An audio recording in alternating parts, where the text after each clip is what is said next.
السلام علیکم ورحمت الله وبرکات. قدرمنو کتونکو میا ایاز احمد ما د پروګرام ټپا غزل سره. قدرمنو کتونکو زمون د رادا بانډار جوړ دی او د خوش قسمتۍ خبره ده چې نام الله مدثر دل تراله او غره سره کېناستلو نو وی خانان به بیا سره خانان شي، خانان به بیا سره خانان شي، پکې بتوي شي درامبیل چامبیل ګلونه او سٹارټ با د غزل نواله مکفایت صاحب وای چې بس ملګری او یاران را پسې شي. د خپل مات ګډ غزل یو څو شعرونه چې بس ملګری او یاران را پسې شي، څه یادونه د جانان را پسې شي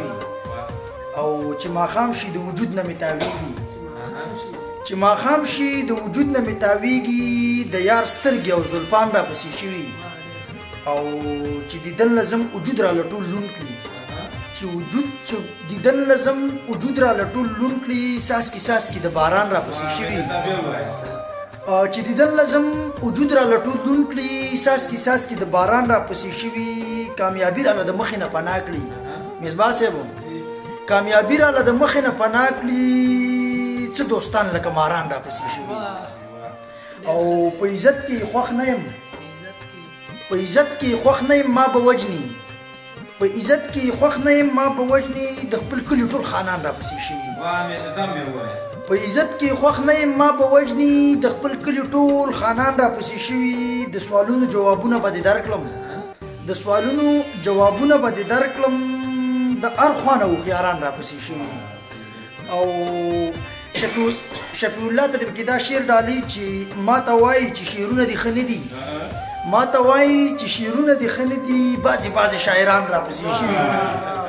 او ما د شپې د خوبه وباسي ملګرو د جانان څو تصویران را پسې شوي او ستا د میا ایاز خوبونه به رښتیا شي،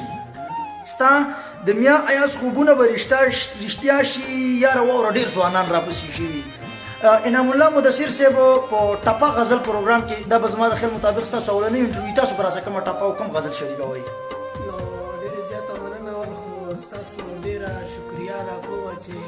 یو ځل بیا را سره کېناستئ نو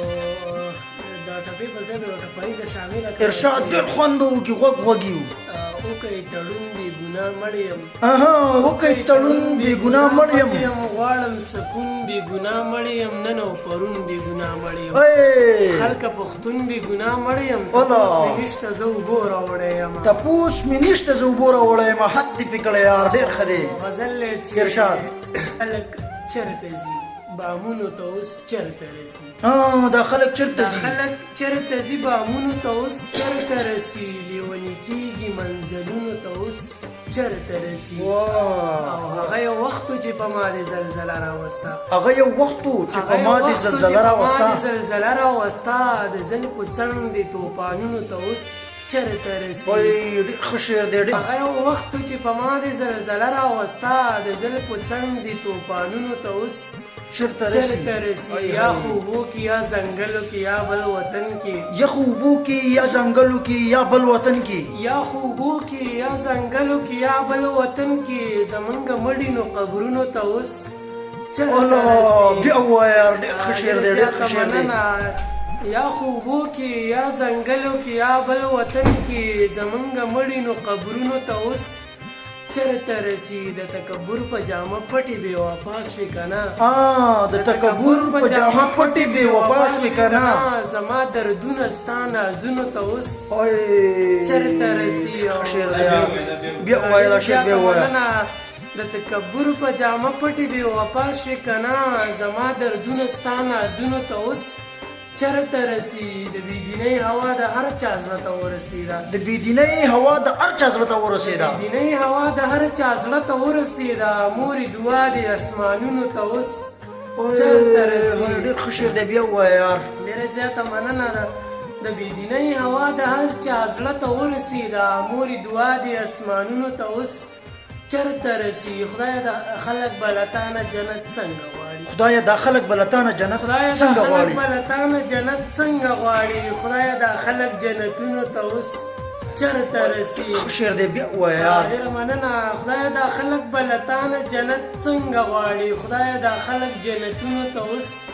چرته رسی که داسې حال وي نو بس کلی پرېږدم ښار ته ځمه که داسې حال وي که نه داسې حال وي نو بس کلی پرېږدم ښار ته ځمه زما تش لاس دې رواجونو ته اوس